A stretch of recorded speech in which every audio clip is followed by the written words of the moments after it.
And good evening / afternoon, wherever you are. I don't really know, Kim, while we start right when it starts, because when have you ever been there before it started and then heard everything that was said at right at first? Yeah. We should just no, wait. No one's here in the very beginning anyway. Should I be covering my face? Okay, so as always, if you're just tuning in, welcome. It is 7:02 p.m. on the East Coast. It's 4:02 p.m. on the West Coast. It's 5:02 p.m. in Arizona, 6:02 p.m. in Texas.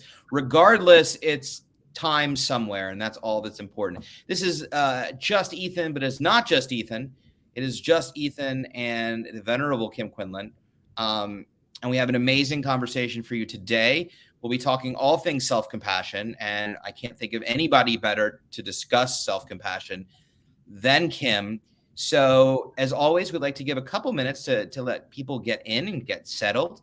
So, in the meantime, take a few minutes. Let us know you're here. Say hello. Let us know where you're from. Kim, what favorite things you would have people normally like? A dessert, a cookie, ice cream, but you decide. Favorite what? Candy. Favorite candy. Okay. So let us know you're here and where you're from and favorite candy. For me, it's Swedish fish. Oh my God, I love Swedish fish. Mm-hmm. Oh, That's Swedish why fish. I'm team Swedish fish forever.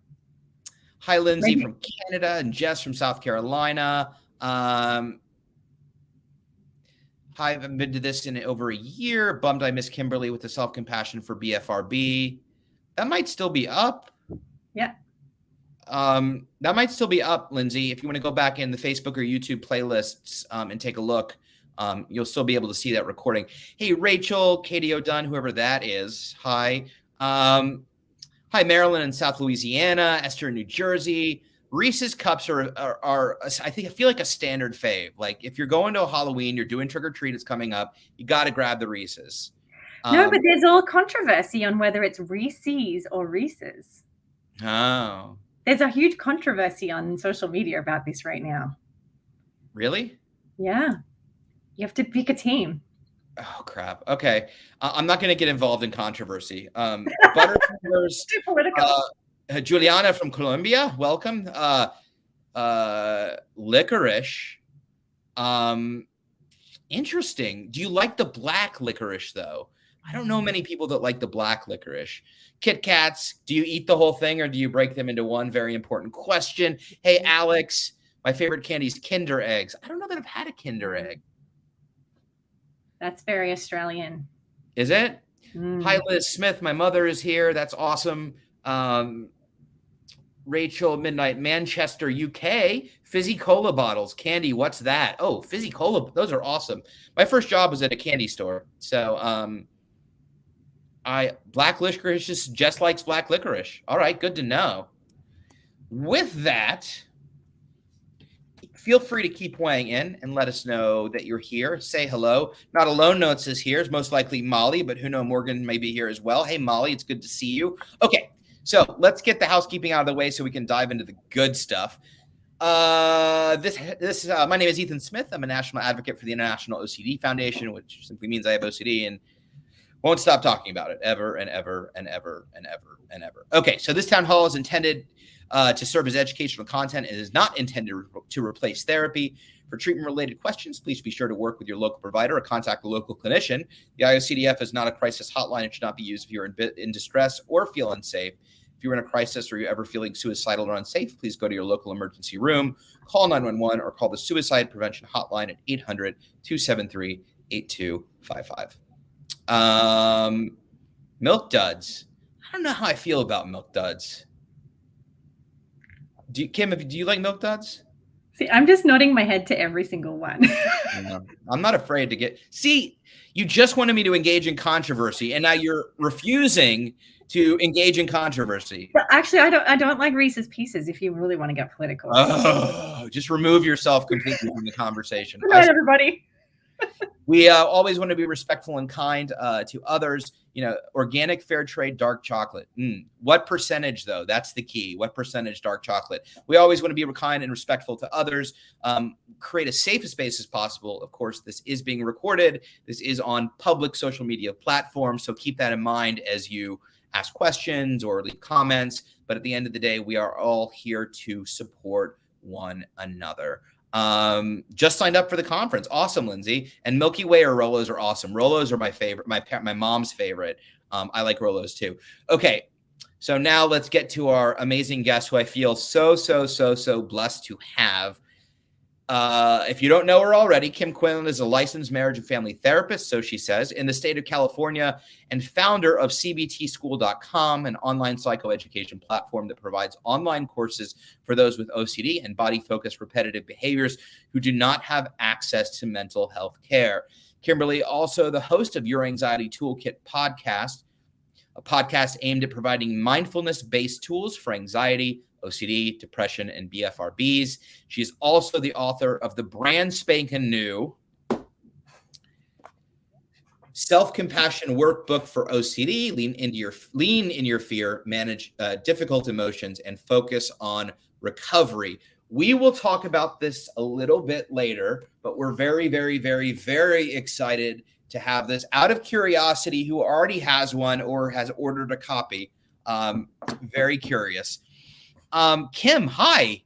Hi, everybody. I'm happy to be here. Thank you for hosting. Oh my gosh, this is fantastic. So as always, we will definitely take questions, engage. So feel free to weigh in. You all know I love to dive into comments.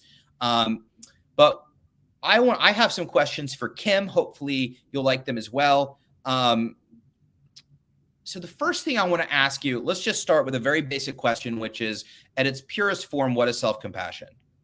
Sure. So there are two ways I can explain self-compassion. Number one is self-compassion is giving yourself the same compassion that you would give a loved one if they themselves were going through something similar, right? So if you're going through a difficult day, having intrusive thoughts, and your loved one asked you and told you that they were going through that, how would you tend to their suffering and pain? The other way to understand self-compassion is it's just the general wish to be well. It's the general wish to have ease and peace in your life.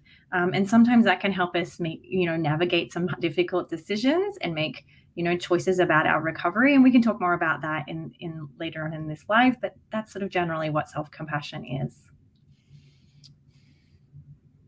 Is a common mistake about self-compassion thinking that it is a way to live your life worry-free?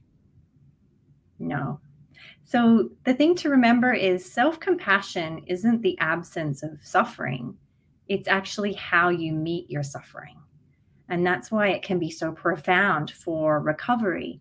For people who have anxiety, they're suffering on the daily, or they're struggling on the daily. They're handling difficult things on the daily. And so we can meet that suffering with a lot of resistance and a lot of punishment and judgment and criticism, or we could be compassionate, which would be to tend to that discomfort kindly and warmly. Sometimes it's setting boundaries. So we could do it in any way, but absolutely, it's not the removal of discomfort. It's the meeting of the discomfort. I love that. Hi, Mike. Hi, Beth. Beth wrote, hello, I watch your videos. Kimberly. We're still also going down the line of Candy. Also, you can visit Kim's website, cbtschool.com. The link is in the chat as well. So I'm very curious, you're an OCD, you're a therapist, clinician by trade. You focus on OCD. Where did your love for self-compassion come from? So for me, it actually came in my own recovery from an eating disorder. I did it mostly alone. I didn't share my struggles with anybody. I was too ashamed to tell anybody. And so I used to take walks. I even hid it from my husband. And I would take walks and listen to Tara Brach, who is a beautiful meditation and self-compassion teacher. And I would put my headphones on. This was in the day when you downloaded podcasts onto your iPod, you know, and I would listen to them and learn from them. And from right at that time, I was also learning to become a therapist. And so I would practice these skills with my patients, and I was finding how beneficial it was for everybody. And that's where it started. When did you have an aha moment? Well, first of all, when you started learning exposure response prevention from a clinical standpoint, did you see a lot of self-compassion inherently in that exposure behavioral therapy? And what was an aha moment where you went, combining this might be a really good idea? Yeah. So I actually always remember, I actually did my internship with Jonathan Hirschfeld. And he was very much a big part of my training, right? He was an intern, he was ahead of me, but I learned a lot from him. And I remember saying to him, I was new to OCD, right? I was brand spanking new, fresh out of grad school. And I remember saying to him, people with OCD are really hard on themselves. And he was like, yeah, like, you know, this is my day two, I think it was. And so from there, I, you know, was shocked as someone who didn't have OCD, just like, why are you like thinking in my mind, why are you beating yourself up? It's not your fault that you're having these thoughts. Like, why are you hard on yourself? You're suffering deeply. And those words in a more eloquent way that I expressed them seemed to be a light bulb for clients of like, oh, thank you for giving me permission not to own these thoughts as if they're mine. And so that's sort of where my practice started, and I've been experimenting with these skills since then. I'm making a note because I'll forget. I love that. And if you're just joining us, obviously we're here with Kimberly Quinlan talking self-compassion. I can't think of a better person to talk self-compassion with. If you have questions, if you have comments, Rachel, I see your question. Please load them in the comment thread. We will definitely get to them. And Rachel, I'll get to your question. It's a great question. And I actually have a question on empathy for Kim. So we'll get to that momentarily. I will tell you, Kim, that from my own experience, ERP and ACT, and everybody knows I'm a big proponent of ACT. Those really helped with my OCD management. But, you know, halfway through, but like after I got better, 5 or 6 years into life where OCD wasn't ruling my life and making decisions for me, I had a bit of a crash. And that's when I learned the power of self-compassion and what was missing from my life. So I always like to definitely credit, ERP and ACT and DBT and some of those other modalities of treatment with really helping with get my life back. But for those of us that really haven't had, didn't have a normal life or a life without OCD, or had it so young and that's all we remember, facing life in general, facing its failures and its defeats, and it's just hard. Life is hard. So I don't know why I just sounded like Scooby going through puberty, but whatever. Life is hard. But regardless, self-compassion for me was a total game changer, and I would say brought me to where I am now. I don't think I'll ever master it, but I'll always be a student of self-compassion. And I think it's brilliant to combine it with OCD treatment. It's also a brilliant gift just to an individual to deal with life. So that's kind of my experience. Go ahead, Kim. And I think with ERP is staring your fear smack in the face, right? And if your obsession is particularly taboo or you have a lot of shame around it, ERP can feel really sometimes very jarring, right? And we're sometimes having fun with exposures and doing things way above what we would usually do. And so I think sometimes we go into ERP somewhat aggressively because we have to be aggressive with the disorder. But the distinction is you don't have to be aggressive with yourself, right? You want to go in as strong into your treatment as you can, but it doesn't, the big differential is that we're not here to punish you for your, ERP is not a punishment. You having OCD is not a punishment for things you've done in the past. And self-compassion can be this beautiful way of tending to the discomforts that come up throughout ERP, which is why it can be so helpful. Something just came up for me, and I'm curious what you think and what other people think. Hopefully this relates to a lot of people. I've always, prior to my enlightenment of self-compassion, I really felt like the path to success, be it relationship, job, in general, was you had to give it your all. You had to be hard on yourself, and you had to work through anything and push, push, push, push, push, and zero excuses. Yeah. That doesn't work. It works for a little while until it doesn't. Can you go into that a little bit? And for me, and I know people don't want to hear me talk, but for me, I had a really hard time understanding that self-compassion was actually a way to move toward those values and not away from them. But I couldn't see it for a while. Yeah. I didn't understand how they related to each other. Can you speak to that? Well, we've been conditioned to believe that if we check off the boxes of success and body type or body size and this grade and you're married by this time, and that's societal. And we've been raised to believe that our worth is dependent on that. And so it's not hard to get stuck in that cycle, right? Of being like more and more, just keep going, you'll get there eventually. But what you'll find is, like I said, that works for a little while until it stops working. And in order to get to those unrealistic goals, right, that society places on us that aren't even really right for us in the beginning, is you had to cross over from just being like motivational to being critical. And then once you're critical, as I'm sure you all know, if I always use the metaphor of a coach. If I'm there and I'm like, get your butt up off that ground, you'll get up off the ground, but you don't feel good doing it and you're not motivated doing it and you've got more fear around it. Whereas there is a kind of coach, which is a version of a coach that identifies your strengths, knows your weaknesses, really, really leans into the strengths that you have and speaks to yourself in a way that is motivating because of your strengths and because of hope and faith that you'll get there.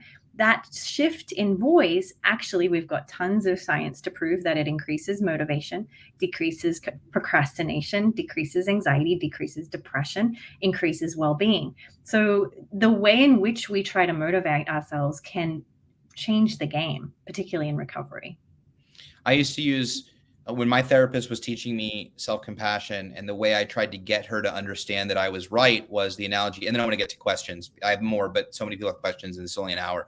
But the way I would try to convince her was I would say, if you're in the playoff game in the NBAs and your team is down by 10, do you go into the locker room and the coach is like, you know what, guys, let's just be where we are right now. Let's just embrace this moment that we're down by 10, and that's okay. That's just fine. We can be okay down by 10. We really just want to be present in this moment and enjoy this experience and go out and do the best. I'm like, no, a coach doesn't do that. A coach like rails into his team and blah, blah, blah, blah, blah.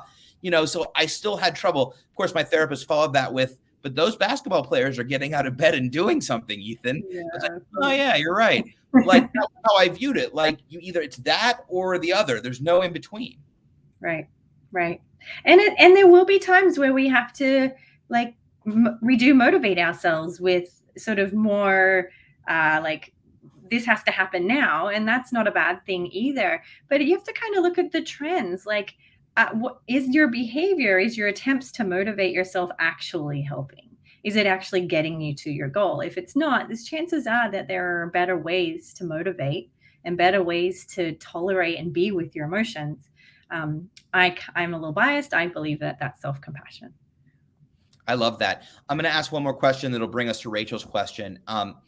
You taught me that there was no such thing as compassion fatigue, that it is in fact empathy fatigue. So two-part question. Why can't compassion fatigue exist? Because I love what you told me. And then what is empathy fatigue? Why do we feel it? How can we recharge? Right. Well, the difference between empathy and compassion is empathy is trying to put yourself in their shoes, trying to understand their experience. Compassion, like I said, is just tending to the emotions that you have. Now, it is exhausting to sometimes constantly be trying to understand someone else's experience. Think of it like a cup here is like that actually takes energy away. That uses energy. It sort of drains your cup a little bit. Therapists are very prone to empathy fatigue if they're not doing self-care and so forth. But compassion is the opposite. When you practice compassion, you actually fill that cup. It actually feels safe and warm, and it feels like you're supporting yourself. It's not a fatiguing activity unless you're doing it in a more aggressive way. I love that. I love that so much, because also empathy feels involuntary sometimes. Mm-hmm. Like sometimes I don't try to be in their shoes. It's just I talk to somebody that I connect with, and I'm like, oh my God, how do I help? Yeah. Rachel at 7:10 p.m. asks, is self-compassion dependent on empathy for others? My daughter cannot empathize with others due to autism. Great question. Yeah, no, it's not. So, empathy is a skill, just like compassion is a skill. Some have innately have more, right? Like therapists tend to be big empaths, right? But that's not always the case. There are some not so great therapists. But it's not one or the other, and it doesn't mean one depends on the other. So sometimes, depending on different disorders, it's very difficult to imagine what it's like for somebody else to go through something. And so that may be just something that they're working, a challenge that they have, even specifically to different disorders, autism being one of them. Compassion is, again, more of an internal thing of you don't have to imagine what other people are feeling. It's more that you just come and tend to what you're feeling. They're two different practices. And so you can definitely have one without the other. However, research does show the more you practice self-compassion, the more you can develop the skill of empathy, because you've tended to your emotions and you've tended to your discomfort. So it makes you more likely to imagine, oh, that's what it must feel like for other people who are going through similar things. I love that. And you also create the room, right? You Yeah. have the space to be able to feel. Beth wrote, I do try to have self-compassion, but sometimes I do get upset with myself because I figured that after decades of having OCD, I should be able to have a handle on this by now. I know so many of us can relate to that. Yeah. Well, to be honest, I think that's just such a human thing too. Here is where I'm going to say the first thing that stuck out to me was the should, right? And my question I often ask my clients is, why should you? Where did you read that? Like, what expectation did you set for yourself that you should have handled this? Because my experience of being a human is we just struggle and we get up and we fall down and we get up and we fall down. And that's what humans do. And so I would really, a big part of what I talk about in the front of the book is being very careful around expectations we set for ourselves. Sometimes the most compassionate thing you can do for yourself in your lifetime is set realistic expectations.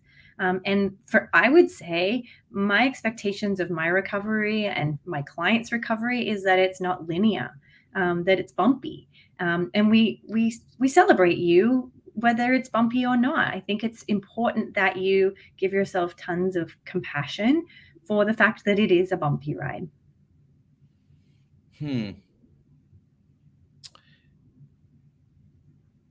Okay, I'm going to think on that. I have additional thoughts, but I'm curious because okay. Anyway, sorry. You can ask. Go ahead. No. I'm trying to formulate what it is I want to ask, but I definitely want to get to these questions because I'm notorious for not getting to all the questions, and I need to learn. I can have some self-compassion about not getting to all the questions, but I still want better for myself. Lindsay at 7:14 p.m. asks, how can you put perfectionism aside to give self-compassion? Been really struggling with health challenges and getting angry when I can't perform to my highest abilities. Yeah.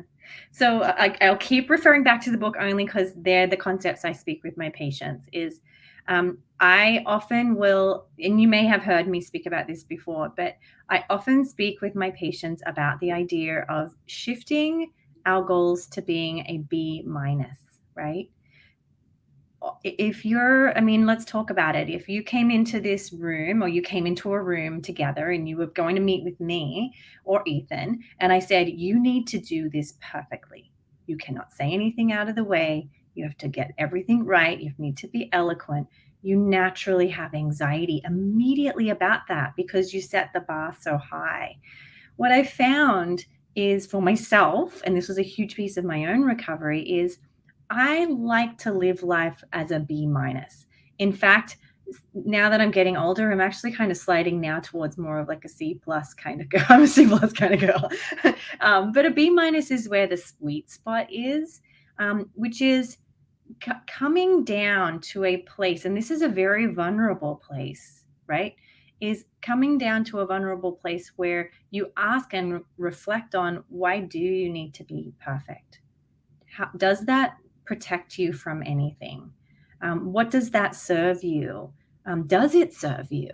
How does, what are the consequences of setting that high goal? Now, when I've gone through this with most of my patients, we found that when we go into a test, and a test is the perfect example, and we go in saying, I'll do the best I can, instead of I have to get an A, they tend to, number one, cope better.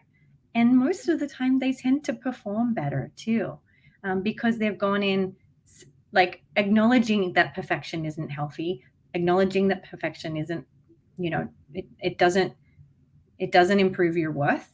That's the big piece. And I will make that very clear, is you're worthy whether you got an A+ or a C- or a D or an F. You're deserving of compassion and kindness, disregarding this perfection or not. Can you get an A+ striving for a B-? Yes. It's probably one of the biggest jokes that my clients have, after I have had many clients who have fought me on it. I've had clients who said I'm straight up crazy for considering a B- life, but through practice, on coming out of recovery, they've acknowledged, yes, which means I won, is they've acknowledged that they perform way better when their standard is, I'll do the best I can with what I have. So the B- is more of an expectation. B- is just a thought you have as you walk into the test. It's not actually the rule. It doesn't actually change anything. It's just the thought you're having as you walk into the test. Yeah, I hear that and I cringe. Whether it's a test or just an approach to life or anything. I have at the B-. Yeah, I have a really hard time wrapping my brain around that. Well, a lot of people do, and I just use that because when I was a perfectionist, where A+ was a big deal, right? But I actually now have shifted to, as you've heard me say, I'll do the best I can with what I have. That's so safe to me now. It's not the best I can because I should, and the best is at 100%. It's just that given what I have today, depending on whether I've got good sleep and how much anxiety I have, I'll do the best with what I can and what I have on that moment, because that's the best I can do.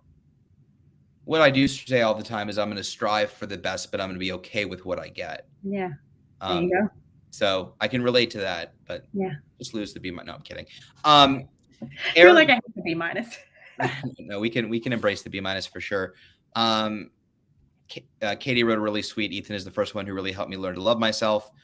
Thank you. That's very sweet, Katie. I love you too. Eric at 716. Eric, we missed you at trivia, by the way. You would have won. How do you overcome your critical internal voice with self-compassion if you have an OCD theme like hyper-responsibility or moral scrupulosity?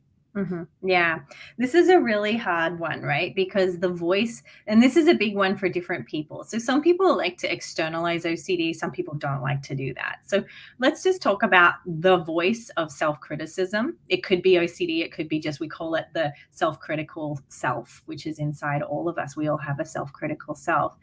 I want you just to think of it very simply like a muscle. If you've really strengthened that self-critical voice, it will be the strongest thing that you deal with problems. So as a problem arises, if you're really used to using self-criticism and self-punishment and self-judgment, it's likely you will respond in that way by no fault of yours. However, with practice, and one of the practices I use in the book is to practice writing in a style of compassion. So one of the activities we use is just, I've given like 90 something words, different words that describe different ways of being compassionate. And you can just check off the ones that you like. Some you won't, because self-compassion is a very personal experience, right? Like Ethan's already shared, like, I don't like B-. That's totally fine. You don't have to take on all of the practices. So you might even want to start with just words of what words feel right. It might be kindness or tenderness, or some people like, I love the word darling. If I'm struggling, I'll say, my dear, you're struggling, it's okay. Other people use touch, right? So you will see me touch my heart. So instead of using criticism, you may actually just tend to the physical place that you're at. And another really helpful way to do it is to write what we call self-compassionate letters. Now, this is where it's a cope ahead skill. So if you know you're going to do an exposure tomorrow, or you know you're going to be handling, you write a letter using the voice that you want to strengthen, right? So you're using that different arm. And it might seem really weird at the beginning. I've had clients who like, that was the grossest thing I've ever had to do. And I'll say, that's wonderful. It's like you're growing a seed, right? It takes time to grow that seed. We don't expect it to work right away, but with practice, you'll start to find words and phrases and things that work for you. I love that. I love that. My brain is going a mile a minute. I have so many thoughts and ideas, but let's just keep focusing on. And I never said I don't like B minus. I said it makes me uncomfortable, but I'm willing to live with discomfort too. That's okay. No, but that's the thing. And that's where this is different than ERP. With ERP, we do the thing that's really uncomfortable. With self-compassion, I would actually just follow what feels comfortable, like what, it's a stepping stone thing to practice. So if it doesn't feel right to you, you don't have to practice that self-compassion tool. I relate. I don't have hyper responsibility themes. I mean, I could care less what happens to people, frankly. But Eric, the critical voice is like something. So I always describe self-compassion for me as learning Japanese backwards. Like it's just so not a native language to me at all. And it was very hard to, and still is hard to sometimes comprehend. But that critical voice component was really difficult because it does such a masterful job of reselling you every day. Like you can realize that it's full of crap and you can identify and go, I know you, I'm not listening to you. I've been told about you. I've been warned. And then the next day it'll go blah, blah, blah. And you'll be like, you're right. I am, I should. And and it's amazing. And then when they also frame it as saying like, if you had a friend that spoke to you that way, you wouldn't be friends with that person. If you were dealing with somebody in a professional capacity that talked to you that way, you would not buy anything from that person. So why is it that we get, just hook, line, and sinker to this voice? And I feel like you don't need OCD to have this voice. I mean, anybody can have this critical internal voice. Yeah. And I will add, there is a compulsion that we don't talk about enough in the OCD community, and that's self-punishment as a compulsion. And sometimes a lot of people, particularly with religious OCD or obsessions that are taboo, they do tend to punish themselves with mental rituals. They beat themselves up and they challenge themselves and try to figure out, like, am I a good person or a bad person? And it does have a self-punishment quality. So what we've actually found through, I've trialed and errored, and I've spoken to a lot of clinicians, is the practice of self-compassion is an exposure for those types of obsessions. And so sometimes being kind to yourself is going to, your OCD is going to have a magical tantrum in front of you, because being self-compassionate means you're not listening to it anymore. Especially also if you don't, especially if you don't believe that you should be rewarded in any way or be kind to yourself. Yeah. That's a great point. Nikki Bradley, always got to give her a shout out. She says, hi, Ethan and Kimberly, coming in late from Dublin, but we're just glad you're here. So thank you. Emily, this is not a question, but I have a feeling Kim will grab a few nuggets in this. 7:18 p.m. I've seen a lot of improvement in my OCD. Now that I am getting somewhere better, I don't know what to do with all my time anymore. I spent so much time in compulsions that I feel like I don't know how to live normal. Yeah. So, Ethan, I know you're going to be the best one to answer that question, but let me share with you if you take one thing away from today, this is probably what I would hope that you take away. One of the easiest ways to access self-compassion is to check in with yourself on what you need in that moment. Right? So you could do this during very early stages of recovery, but this might be the perfect time to do it too at this stage of recovery for Emily, is to check in and say, what do I need? And that's not just about quicker removal of discomfort. It's, what do I need to live the life I want? What do I need to do right now to move me closer to my values? It's never punishment and it's never criticism, right? It's often, almost 100% of the time, people will say, I just need a hug, or I need just a minute to slow down and think about hope or having faith or those types of things. So here I would say the big question is what do you need for this next stage of your life? And you may find that you have the answers. PS, it's usually doing the things you love to do as a child, right? Start there. Start with playful things and be curious about them. And it's okay if you're terrible at them, and it's okay if you don't like them. But curiosity will get you there. I mean, I think you did a great job of answering. The one thing I'll touch on is this idea of normal, and I typically I'll just steal Kim's thoughts and regurgitate them as my own. But since she's on with me, I can't do that. You can. No, it's okay. And I'm okay with that. But no, I remember a conversation that we had. I think I was at your house shooting a video for the IOCDF. But you talked about, like, we can't compare each other's pains. We can't compare what we struggle at. We can't look at somebody and go, oh, they walk to the mailbox. That's such a simple task. Why can't I walk to the mailbox? I suck, and that conversation really stuck with me. That idea that what's normal for someone, or that seems easy for someone, just because it necessarily isn't easy or normal for you, doesn't make it not normal. Yeah. And so I don't know if you want to touch a little bit on that, because you're probably way more eloquent talking about that. But just when she said how to live normal, I'm just curious, like, who are we comparing it to? Yeah. Yeah. Well, and again, that goes back to societal norms of like, oh, I should be thriving at work by now because I've done ERP, and it's not that, right? You're rebuilding your life. I love the metaphor of the Japanese bowl, that you have to kind of break it completely to put it back together properly.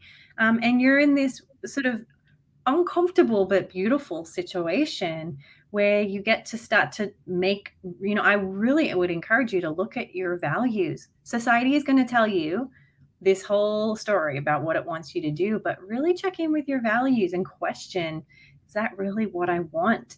And then just do that, because what society says is normal might bring you 0 degrees of joy and might bring you no satisfaction. And Emily, not to, what came up for me just now was, I spent a very good 8 or 9 years of my life after I got better, when I was in management and maintenance from OCD, catching up. That's what my one goal wasn't, to go back in time, but I had to catch up. I had to get where I should have been by this age, by this time, right? Everybody else was out in LA. They were 18, they were 21, they were going after their dreams. And I was competing at 32 at that time, and I was like, I'm just getting started. I gotta quickly make up all this time. And, after sort of my crash in 2018, not related to OCD, just life and just normal things, right? I really found peace. I had a hard time with my 40th birthday because I thought all these things of where I was going to be. And I really had this expectation of, once I got better from OCD, life was going to be super easy, because that was the one obstacle that I had. And I didn't know life without OCD. So it made sense that, hey, if I'm kind of managing with OCD, then I'll crush life without OCD. Yeah. And when that didn't happen, I didn't know how to deal with failure. And I say failure loosely because I learned so much, but I didn't know how to deal with that because I'd always had mental illness to blame. So to my point, my life changed, and I'm living a life right now that I never would have imagined in a billion years. And I pinch myself daily. I'm grateful daily. It doesn't mean that my life is perfect, but I mean, never in a million years. But I really, really attribute a lot of to where I am in this moment to embracing everything about where I am now and who I am, and stop trying to get back or catch up to where I think I should be. When the minute I embraced, I'm 43 now, the minute I embraced, okay, I'm 41. I don't have a savings. I don't have retirement. I'm still looking for jobs, here and there because I'm in a hard industry. I'm not married. I don't have a girlfriend at that time, and I was like, and for the first time I was like, and that's okay. Like, I don't have to be happy about it, but I'm going to live into that. I'm going to embrace it. I'm going to show myself, so I'm going to cry, but I'm going to show myself self-compassion around these things that I felt like I should have had. So I had to have them, and I didn't have them. And the minute I made room, the minute I embraced who I was, what I had to offer, where I was in life, that I was really meant to be where I was. And we hear people say that, but when I really believed that, suddenly my life started to change. And it was like I was before that, I was trying to swim upstream. And now I was finally going with the flow of the river, or the universe in this case, and everything changed from there. Go ahead, Kim, if you have. No, I think that is just so meaningful, right? I think that one of the concepts, and I'm sorry I keep referring to the book, but it's just they're the concepts I talk about a lot, is this idea of clipping up and clipping down. So I'll give you the metaphor. When my son was in kindergarten, there's this, his teacher gave everyone this little cardboard piece, and there was a peg in the middle. And if they were good, they got to clip up. And if they were bad, they clipped down. And if you clipped down enough times, you got a call from the principal. If you clipped up enough times, you got a prize. And this is really good at motivating 6-year-olds. But the problem is we take that method in our lives and we constantly are trying to clip up all the time. Please, if I could just get a little better, then I will be worthy. Then I will be deserving of self-compassion. And one of the things I really, really strongly talk about in the book is throw the clip chart out. You're at the top every single day. You're at the get a prize. You're worthy no matter what you think, what you feel, what your behaviors are, what intrusive thoughts you have. You're at the top. We don't need to be calculating worth up and down, up and down. You're there. It doesn't matter. You don't have to do all this work. Just try to find things that line up with your values. I love that. Debbie Rittner wrote, when you practice self-compassion, you fill your cup. Love that. David wrote, Kimberly, thanks for your work. Ethan, you always put together a great lineup. Thank you, David. Matthias, one day we're going to have to talk, or at least record your name. So don't keep 7:23 p.m. How does self-compassion fit among the different types for OCD, different therapy types for OCD? Has self-compassion branched out of ACT? Is self-compassion present just in CFT? Yeah, so CFT and mindful self-compassion are the two major branches of compassion. Most of them, from what I understand and my research, have come from a lot of Buddhist philosophy, even Christian philosophy, just the kindness and inhumanness of us. So it seems to a lot of their research is grounded in those techniques and those meditations and so forth. However, there is as is ACT. ACT is coming a lot. The people who developed ACT brought a lot of that from different Buddhist philosophies. So I would say from a scientific standpoint, that's where it's coming from. But I think, again, let's take the science out of it. It's also just a human thing, right? This is just us being humans. So we don't need to actually over conceptualize it. This is just you going back to the roots of who you were going to be and who you were at, when you were born, which is to meet your suffering with kindness and your joy with kindness. Love that. Real quick, there's a quick question. Can the workbook be used with child or teen? Yes. So anybody can use it. There's no swear words, and it's G-rated. There's a lot of activities in there. So if it's a child, I would actually have it be more parent-led, and that the parent would be sort of reading it and going through with them. And of course, always parents should be exuding this type of concept to our children anyway, but a teen would very easily cope with the length of the book and the breadth of the book. Yep. At 7:28 p.m. Can't possibly answer no to yep. Yep. In ethics, such as being inclusive, your work in not perpetrating oppressions, I can't handle the idea of settling for a B+. How do I have self-compassion without compromising others? So let me read that again. Such as being inclusive in your work and not. I think I need a better understanding of the question, because I really want to be careful around that, because I think it's such an important question. Do you want to give me your thoughts on the question? Yep, they can. Yep, Yep can weigh in at the bottom. What I take it to be as, I have to make sure, like if I'm writing about either social justice or people of color or something, I have to be perfect because I could literally offend somebody at their core, and I don't want to do that, nor am I willing to do that. So how could I ever settle for average when I need to always make sure that I've got my bases covered? Yeah. That's how I interpret it, Okay, thank you for that, Ethan. I think. That you can clarify more if you want, but I think the thing to remember here is we're not doing self-compassion to get certainty, right? And we want to be careful around doing it to get certainty, right? The thing to remember, and this is one of the biggest roadblocks so here's the story. When I was in the very early stages of writing it, I did a poll on Instagram, and I basically said, what are your roadblocks? If you have OCD, what are the things you're struggling with the most? Over 1,000 people weighed in on this, and I gathered all the data. I'm not a researcher, but I did the best I could. And that one of the roadblocks that I identified was people were afraid that if they practiced self-compassion, that they would lose control of themselves.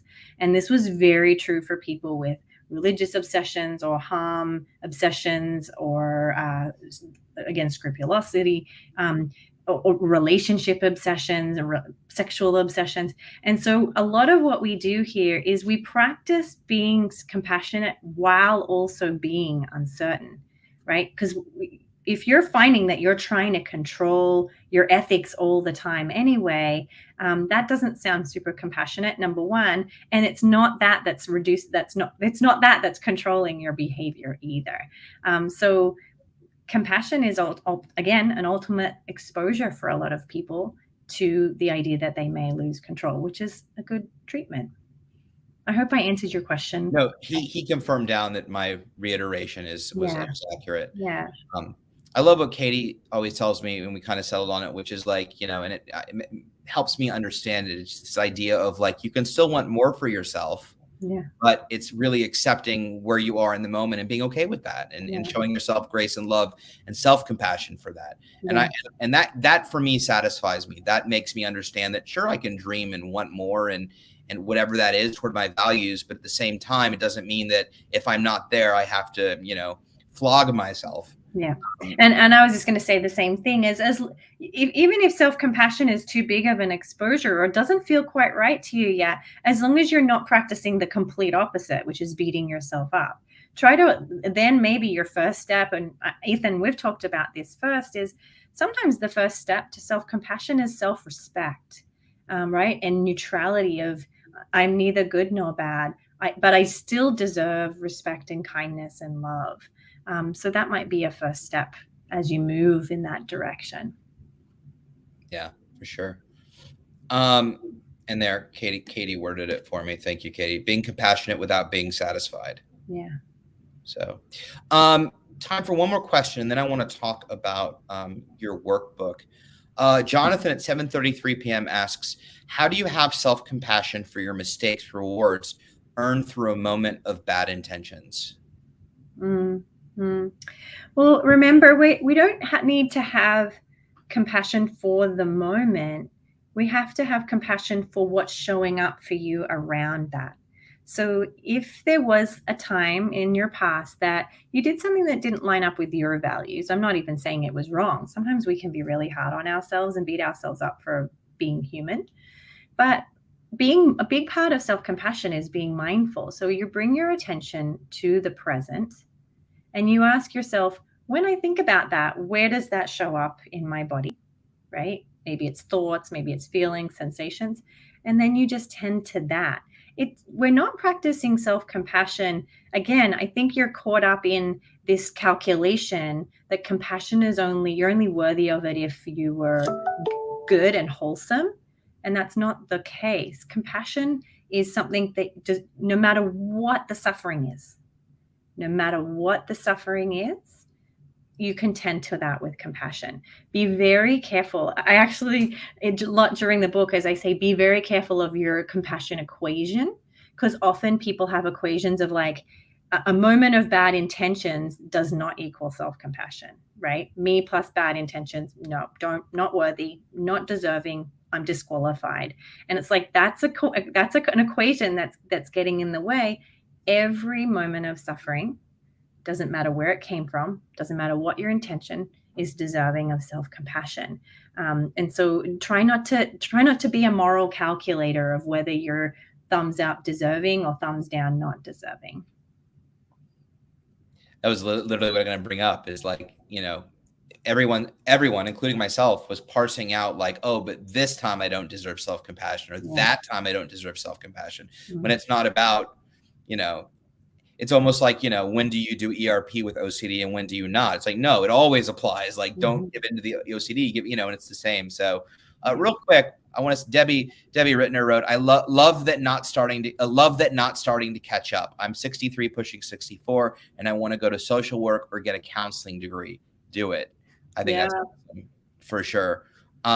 Never too late. I've had a 73-year-old in my master's degree. So you're not good. To mention, like, you realize is you come with the wisdom of your experiences. And that's such a huge difference. Okay. So my first question is, were you willing to get a B- on this? Oh, I'll be completely honest with you. Writing this book was probably one of the hardest things I've done in my career. My anxiety was through the roof for a large majority of it. And I fought that B- till the very last step. I had to work so hard on being like, oh my goodness, well, let's do a B-, and I had to ride the wave. And so it is literally written on a B-. It is the heart and soul of this book because I'm not a writer. I mean, I've had great reviews, which makes me so happy, but I'm not a trained writer. It was very hard for me to write this book. It was a massive exposure. What were the important points that you really wanted to hit on this book? Why was it important for you to get this out there? Considering the fact that self-admittedly you're not a writer, you knew it was going to be anxiety provoking and take up a large amount of time in your life too. Why was this so meaningful for you to do? Because it had to be written. It just had to, and I couldn't not write it, and it flowed out of me. The equation shows up in every conversation I have with my patients. This like check, clip up and clip down, and do I deserve it and don't I deserve it, and constant assessment on people's worth and deservingness of just kindness. The idea of maybe being able to take some of that away is like such a joy. Like I get teary just thinking about it. I love that. So, who is this book for? Anybody with OCD or anyone who has a loved one with OCD. I have so many questions and so little time. And if you have any questions, we do have a little bit of time. If you have any questions about the book, please feel free to ask. Can I mention one really important thing that I don't want to forget? Please. One thing that I really want people to understand is that self-compassion is not saying it's cool, you don't have to do hard things today. Like, it's not that, right? A lot of people are afraid that it's a weak practice, that it makes people, yes, it makes, there you go, you got it. It makes people, that's just such a weak kind of like lose control kind of behavior. And no, that's not for me. Self-compassion is a form of martial arts, in my opinion. It is awesome. Such a badass approach to ERP. It's leaning into fear and tending to whatever comes up. And so I just really want everyone to understand, because I knew as I was writing that people will be like, isn't this kind of compulsive? Like being kind to yourself, isn't that a concern? And I keep saying like, no, sometimes the most compassionate thing you can do is to say, OCD, we aren't doing this today. I deserve a good life. I deserve to take care of myself. I do not deserve to be punished. Sometimes your self-compassion practice is a mama bear approach. And I don't want you to think that it's just like rocking yourself like, oh, poor baby. It's not that at all. Well, I can tell you that we as a community, we as fans of yours, and anyone was, struggling with OCD, self-compassion was a game changer for me. I've been very excited about this book. And so you can pick it up on Amazon and anywhere else fine books are sold. And so congratulations, Kim. We've known this has been in your head for some time, and so we're excited to see it on paper, and we know it's going to help just loads and loads of folks, and also really with, clinicians implementing self-compassion. It's so important. If I think about if I'd had the self-compassion approach from the beginning, I'm not trying to get that back. I'm just saying, if I'd had, if I'd known about that critical voice, if I'd known about, what life would be like without OCD, or not OCD constantly interfering, and been able that, it would have been, I don't know that it would have been different or better or worse, but I do know that it would have been perhaps a little bit more compassionate and easier journey. And so I'm very excited for people that are in treatment, or just starting treatment, or post-treatment, or 2 years into maintenance or management, or wherever you are. If self-compassion is a new tool in your toolbox, I highly recommend it, because it's really amazing. And I think the community is just so excited to have Kim in it. So thank you for choosing us. And we love you. I have one more question, because it's topical. It may be obvious, but social media is in the news a lot lately. Why is self-compassion so important in regards to social media? Well, I think we need a whole hour for that answer, but I'll give you my quick one. Social media is showing the A roll of people's lives, right? It's showing the glossed faces. It's showing high levels of expectations, and it's very easy to become mesmerized with this idea of what we should be looking like. I practice self-compassion as much as I can on social media, because it can be one of the, for me and for almost everyone I know, it's rare that people finish with social media feeling really good about themselves. Usually people feel compared to, and not that they're meeting up to standards. And so I think that with this, when you're getting shown the A roll of people's life and not the background, what it really looks like, it's very easy to beat yourself up. So I think that as a human being, social media has really made it very easy to be critical and compare yourself. Self-compassion is crucial for social media.